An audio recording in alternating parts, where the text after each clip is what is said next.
బిస్మిల్లాహిర్రహ్మానిర్రహీం. అస్సలాము అలైకుం వరహ్మతుల్లాహి వబరకాతుహు. ఫ్రెండ్స్, ఈరోజు మనం నమాజ్ చదవటం రాకపోతే ఏమి చేయాలి అనే విషయాన్ని గురించి తెలుసుకుందాం. నమాజ్లో చదివే సూరాలు, దుఆలు రాకపోతే ఏమి చదవాలి, నమాజ్ అసలు ఎలా చేయాలి అనే విషయాన్ని ఈ వీడియోలో మనం తెలుసుకుందాం. ఒక హదీస్లో ఇలా చెప్పబడింది, ఒక వ్యక్తి మస్జిద్లో నమాజ్ చేశాడు. అది చూసి మహాప్రవక్త సల్లల్లాహు అలైహి వసల్లం వారు అతనితో ఇలా అన్నారు, నువ్వు అసలు నమాజు చదవనే లేదు అని అన్నారు. అంటే నమాజ్ విధులు సరిగ్గా నిర్వర్తించకపోతే నమాజ్ చదివినా ఆ నమాజ్ చదవనట్లే అని అర్థం. నమాజు విధుల్లో ముఖ్యమైనవి, నమాజు చేసే ముందు ఉజూ సరిగ్గా చేయాలి, ఖిబ్లా వైపుకు తిరిగి నిలబడాలి, అల్లాహు అక్బర్ అని నిదానంగా ఖియామ్లో నిలబడాలి, నిదానంగా రుకు చేయాలి, నిదానంగా సజ్దా చేయాలి, తర్వాత తషహద్లో కూర్చోవాలి. ఇవన్నీ నమాజ్ విధులు. నమాజ్కి నిలబడే ముందు ఉజూ తప్పకుండా చేయాలి. కలిమా అంటే సాక్ష్యవచనం పలకాలి. నమాజ్ నిదానంగా చేయాలి. ఏవైనా ఖురాన్ సూరాలు జ్ఞాపకముంటే పఠించాలి. లేకపోతే ఏ సూరా రాకపోతే కనీసం అల్హమ్దులిల్లాహ్, అల్లాహు అక్బర్, లా ఇలాహ ఇల్లల్లాహ అని పఠించు. తరువాత రుకు చెయ్యి. తర్వాత 2 సజదాలు చేయాలి. అంతటితో ఒక రకాతు పూర్తి అవుతుంది. రెండో రకాతు కూడా ఇలానే చదవాలి. నమాజ్లో నిలబడటం అంటే ఖియామ్ చేయటం, రుకు చేయటం, సజదా చేయటం, తరువాత తషహద్లో కూర్చోవటం, సలాం చేయటం తప్పకుండా రావాలి.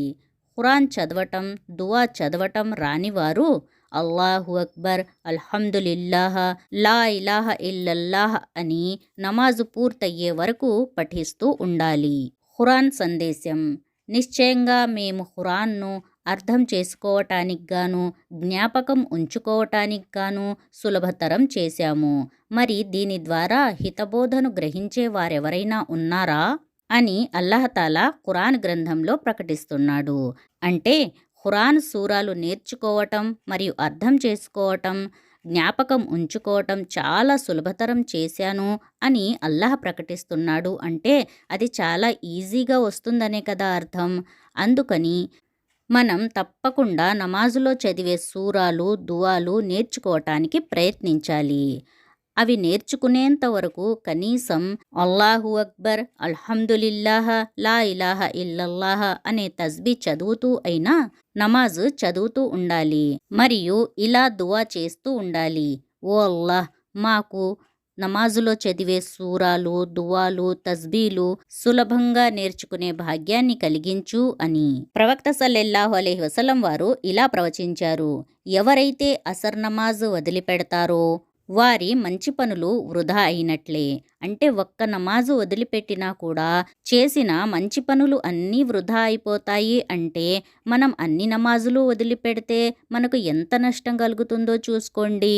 అలాగే ఇంకో హదీస్లో ఇలా వివరించారు, విశ్వాసీ అవిశ్వాసికి మధ్య తేడా నమాజ్ చేయకపోవటమే. అంటే అల్లాహను విశ్వసించే వారికి, విశ్వసించని వారికి మధ్య తేడా ఏదైనా ఉంది అంటే అది నమాజ్ చేయటం, చేయకపోవటం.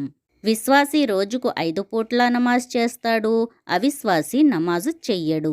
ఒక విశ్వాసి నమాజు చెయ్యకుండా ఎన్ని ఉపవాసాలు ఉన్నా, ఎన్ని దాన ధర్మాలు చేసినా అవి అన్నీ వృధా అయినట్లే. కానీ 5 పూటల నమాజు చేస్తూ ప్రాపంచిక పనులు చేసుకున్నా వాటి పుణ్యం కూడా లభిస్తుంది. చూశారా, నమాజ్ చేసేవారికి చెయ్యని వారికి మధ్య తేడా ఎంత ఉందో.